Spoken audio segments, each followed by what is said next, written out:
ओम गुरुदेव। मेरा नाम श्वेता यादव है। मैं मध्य प्रदेश जबलपुर ज़िले से आई हूँ। मैं आपसे दीक्षा ली, मुझे 5वां साल लगा है। मेरा ये प्रश्न है कि मन और बुद्धि को कैसे कंट्रोल किया जाए। जब हम ध्यान करते या भजन करते तो ये हमको विचलित करती हैं और हम जीवन में अपनाते भी हैं, फिर भी कुछ गलतियाँ हो जाती हैं, तो उसको कैसे सुधार किया जाए। बैठिए बैठिए। ये जो प्रश्न है ये भी करोड़ों लोगों का है। करोड़ों लोग अभी तक मुझसे ये प्रश्न पूछ चुके हैं और समय अनुसार मैं भी बता चुका हूँ सबको अलग अलग। पर आज सामूहिक विचार है तो इसको सोशल मीडिया के माध्यम से मैं सब तक जाने के लिए ये प्रश्न का उत्तर मैं कर रहा हूँ, समाधान करने का प्रयत्न कर रहा हूँ। मन और बुद्धि ये हमें विचलित करते हैं भजन ध्यान के समय, तो इसका क्या समाधान है जिससे मन बुद्धि विचलित ना करें। और हम प्रयत्न करते हैं कि हम भजन ध्यान करें, पर फिर भी मन के वेग के कारण, बुद्धि के वेग के कारण भजन में बाधा खड़ी होती है और कम समय में भी हमारा मन बुद्धि विचलित करके हमें हटा देता है वहाँ से, और हमारा जो लक्ष्य है, टारगेट है, वो फेल हो जाता है। तो पतंजलि ऋषि जो है, कणाद ऋषि और कपिल मुनि, इन ऋषियों ने दर्शन शास्त्रों में हमें बहुत सारे उपाय बताए मन के, बुद्धि के। दूसरा, ये ऋषि ये भी कहते हैं कि मन, बुद्धि, चित्त और अहंकार, इन चारों चीज़ों से हट जाओगे आप, तब जाके भजन आपका प्रारंभ होगा। जब तक आप मन में हैं, बुद्धि में हैं, चित्त में हैं और उनके सपोर्ट से भजन करने का प्रयत्न कर रहे हैं, तो आपका भजन प्रारंभ नहीं होगा। आप मंत्र जाप कर सकते हैं, मंत्र का उच्चारण कर सकते हैं, आप कीर्तन कर सकते हैं, आप भजन गा सकते हैं, बुद्धि के साथ और मन के साथ। इसलिए हमारे इन ऋषियों का कहना ही है, चित्तस्य निवृत्ति विरोधा, चित्त की वृत्ति का निरोध करना ही भक्ति है। और चित्त का, मन, बुद्धि, इनका निरोध करना ही भक्ति का प्रारंभ है।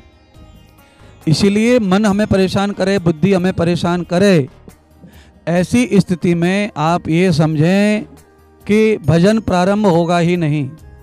क्योंकि परमात्मा को पाने की जो मंजिल है वो मन, बुद्धि, चित्त से भी परे है, यानी कि उससे ऊपर उठ के, आपकी बुद्धि के विषयों से, मन के विषयों से भी जब आप ऊपर उठ के काम करते हैं भजन के रूप में, भगवान के रूप में, तो आपको उपलब्धियां प्राप्त होंगी। अगर आपको मन और बुद्धि के साथ में कर्म करना है तो फिर आप भगवत प्राप्ति नहीं, फिर आप भगवान को गा सकते हो, भगवान को ऐसे देखने के लिए मंदिर आदि में देख सकते हो मूर्ति के रूप में। क्योंकि मन का जो सपोर्ट है, बुद्धि का जो सपोर्ट है, वो केवल आपके व्यवहार के लिए है। भजन के लिए आपको इनसे ऊपर उठना है। और उसका अर्थ यह है कि मन को और बुद्धि को, इनको आप सीधी भाषा में कहें तो इनको आपको दबाना है। मन बुद्धि के ऊपर चढ़ के आपको भजन करना है। क्योंकि किसी दूर की वस्तु को देखना होता है तो हमें घर के ऊपर चढ़ के देखना है। घर के आंगन में, अंदर कमरे में से हम किसी चीज को, ऐसे दूर की वस्तु को देख नहीं सकते। तो हमें कोई दूर का चीज देखनी होती है तो हम अपने घर के ऊपर वाले हिस्से पे जाते हैं और पूरा घर हमारे पैरों के नीचे आ जाता है। ऐसे ही मन, बुद्धि, चित्त, अहंकार के ऊपर चढ़ करके जब आप भजन में बैठते हो तो फिर आपको भगवत कृपा दिखने लगती है और भजन भी आपका लागू पड़ता है और आपका ध्यान भी लगने लगता है। जब आप इनको वैल्यू नहीं करते हैं तो फिर आप महान हो जाते हैं, भक्त हो जाते हैं, फिर आपको परमात्मा का सपोर्ट भी मिलता है, फिर आपका भजन होता है। मन और बुद्धि ये किसी भी स्थिति में, कोई भी स्थिति में, ये अपने स्वभाव का परिवर्तन नहीं करते हैं। बुद्धि अपने स्वभाव का परिवर्तन नहीं करती है और मन अपने स्वभाव का परिवर्तन नहीं करता है। उसकी दशा मोड़ने का काम स्वयं हमें करना होता है आत्मा के रूप में। क्योंकि बुद्धि जड़ होती है, आत्मा चेतन होती है। मन जड़ है, आत्मा चेतन है। तो जड़ का जो अस्तित्व है वो आत्मा से ही है।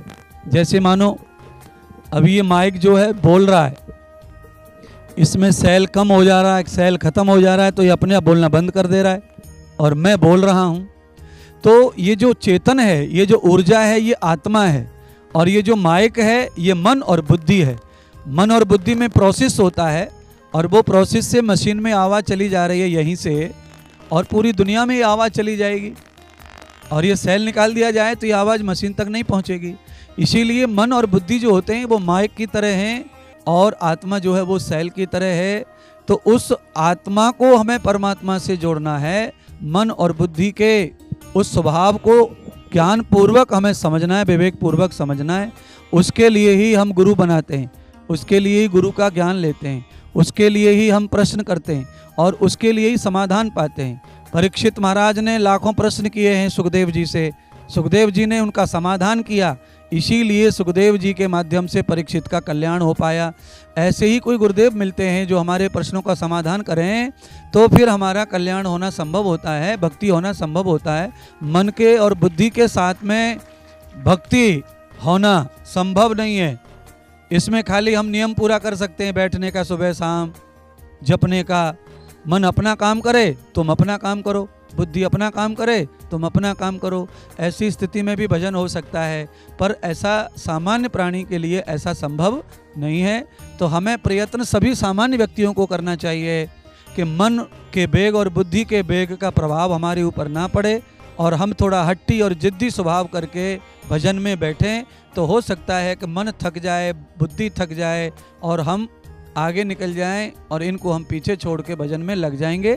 तो मन और बुद्धि का जो स्वभाव है वो भजन में बाधक बनता है, तो उसका त्याग करके भजन करना है, यही इसका सही उत्तर है।